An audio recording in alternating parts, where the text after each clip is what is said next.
Bonjour et bienvenue au sommet des plantes médicinales. Je suis ravi de me retrouver aujourd'hui avec Olivier Chambon. Bonjour Olivier. Bonjour. Donc, Olivier est psychiatre, psychothérapeute spécialisé dans les états modifiés de conscience. Et dans ce sommet, tu souhaitais nous parler de l'utilisation des champignons dans ces états modifiés de conscience. Donc, on va se retrouver un petit peu à la frontière de l'utilisation des plantes, puisqu'on va rentrer dans le monde des champignons. Oui, plus largement que les champignons, en fait, au départ, non seulement les plantes psychédéliques, mais même les psychédéliques en général, puisque le but c'est de provoquer un état de conscience élargi, quelle que soit la molécule. Quelle que soit l'origine. Quelle Voilà. que soit l'origine, tout à fait. Donc voilà, toi tu as travaillé sur cette médecine psychédélique. Tu es d'ailleurs l'auteur de deux ouvrages. Le premier, la médecine psychédélique, ça a été un petit peu une introduction en fait à cette... Voilà, tout à fait. Il a été écrit en 2009 et j'ai vraiment écrit les bases sur ce que sont les psychédéliques, leurs propriétés, et puis toute la recherche qui avait lieu jusqu'en 2009. Mais qu'est-ce qui s'est passé? C'est qu'entre 2009 et 2020, pendant 10 ans, quoi, il y a eu une efflorescence de travaux, un tsunami de recherche. Et donc j'ai dû écrire un deuxième livre 10 ans après.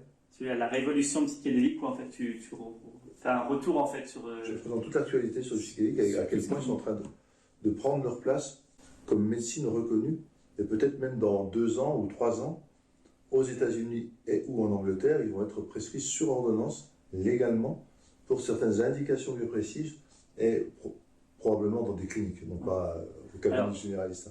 On parle de la médecine psychédélique comme si c'était clair pour tout le monde, parce que le psychédélique, ça fait penser plus à Woodstock, et on ne sait pas forcément à quoi ça fait référence. C'est quoi exactement la médecine psychédélique? La traduction littérale du mot grec, ce serait qui éclaircit l'âme ou qui connecte à l'âme. L'âme dans le sens, la conscience individuelle, la psyché, et pourquoi pas, après ça on en reparlera peut-être, mais une conscience qui est indépendante du corps, du cerveau et qui persiste après la mort, c'est ce qu'on appelle l'âme même. Voilà, mais en tout cas au niveau étymologique, c'est très simple. Il n'y a pas de notion de toxicité, il n'y a pas de notion de folie, il n'y a pas de notion de déraison. C'est vraiment pour ouvrir, éclaircir la conscience. Donc c'est un noble but, on va dire.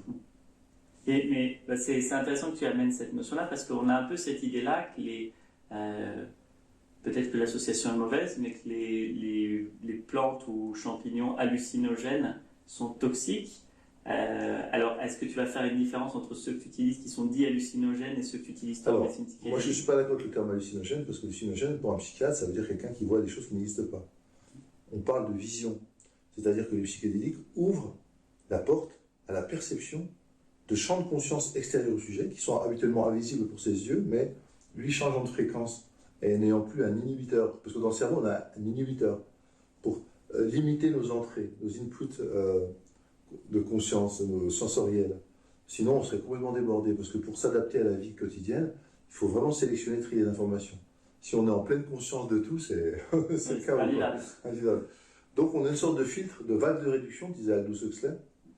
Et les psychédéliques ont la propriété de réduire le fonctionnement ou annihiler le fonctionnement de la valve de réduction, donc d'ouvrir la conscience individuelle aux champs de conscience extérieurs. Donc, et ces champs de conscience, ils contiennent vibration, information, énergie. Ça fait vie, V-I-E.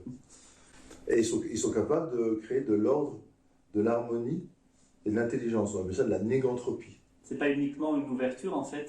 C'est une connexion. C'est une ouverture, puis une connexion à des champs d'information, d'énergie et de vibration autres, en physique quantique, qui sont très bien décrits. On est loin d'être le seul monde visible et habité. Il y a des mondes visibles qu'on ne voit pas, mais qui sont dans la galaxie. Et il y a des mondes non visibles dans des dimensions parallèles, que les chamans voient très bien, ou que les guérisseurs voient très bien. Et que quand on prend les psychédéliques, on perçoit aussi. Donc ça ouvre sur d'autres mondes, qui sont bel et bien... Moi, je suis psychiatre, donc je sais de quoi je parle. Je sais ce que c'est qu'une hallucination, un délire, la fabulation, la mythomanie, la rêverie, l'imaginaire. C'est ni l'un ni l'autre. On n'est pas dans ce cadre-là. On est dans une conscience élargie grâce au psychédélique qui permet de contacter et de voir et de se connecter aux richesses, aux ressources d'autres plans de conscience, d'autres mondes. Parce que chaque monde est perçu dans un état de conscience particulier. C'est comme si un état de conscience, c'est comme la chaîne de télévision. C'est-à-dire, si je suis dans l'état 1, je vois la chaîne 1, mais si je me mets dans l'état 2, je vois la chaîne 2. Toutes les chaînes sont aussi valables les unes que les autres. Elles flottent en l'air, elles attendent d'être captées par le poste. Le cerveau est un peu la même chose qu'un poste récepteur de télévision, récepteur-émetteur. Pour la conscience l'utilise. transmettre des informations, là, maintenant, à nos petites consciences individuelles. Quand je dis la conscience avec un C majuscule, là, c'est des champs de conscience. Il y a le petit champ qui est individualisé, qui est encapsulé, entrappé dans notre corps et dans notre petit ego qui l'hypnotise. Ça, c'est la petite conscience avec un petit C. Avec un petit conscience C, individuelle. Par rapport au grand C de la grande conscience primitive originelle qui s'est différenciée en sous-champs, qui sont même redifférenciés, etc., jusqu'à arriver à des petites âmes comme nous, quoi. Est-ce que le grand C, est-ce qu'on pourrait parler de conscience collective? Ce serait un terme adapté ou... C'est plus que ça, parce que la conscience collective, ça fait un peu référence à l'inconscient collectif de Jung, alors que c'est la conscience tout court. Oui, alors collective, qui est à l'origine de tout, qui pénètre tout, qui relie tout, et qui donne vie et information à tout, quoi. Donc, c'est la matrice unitaire de départ, quoi, le champ de la conscience.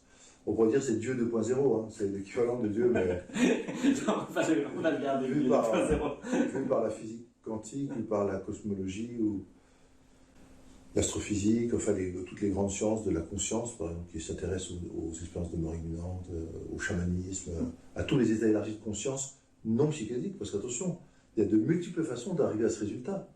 Les psychédéliques, c'est uniquement la façon peut-être la plus rapide, la plus souvent efficace et la plus facile pour contacter toute cette vie. Oui, c'est pas un chemin intelligence, de vie, c'est pas un chemin de vie, ça va être... Cette intelligence, etc. Et c'est une fusée, quoi. Alors là, ça a l'inconvénient, l'avantage de fusée, c'est qu'on va très vite. L'inconvénient d'une fusée, c'est qu'il faut se préparer, que c'est un voyage qui n'est pas à la portée de tout le monde et qu'on n'a pas le temps de voir certaines choses, parce que ça va trop vite. Merci beaucoup Olivier pour cette introduction à la médecine psychédélique et à l'utilisation des plantes et des champignons dans ces approches-là. Donc si vous voulez aller plus loin avec Olivier et découvrir ce monde fascinant qu'est la médecine psychédélique et aussi ce qu'elle n'est pas, parce que bien souvent elle est mal comprise, je vous invite à nous retrouver au sommet des plantes médicinales en cliquant sur le lien qui est dans la description juste en dessous. À tout de suite.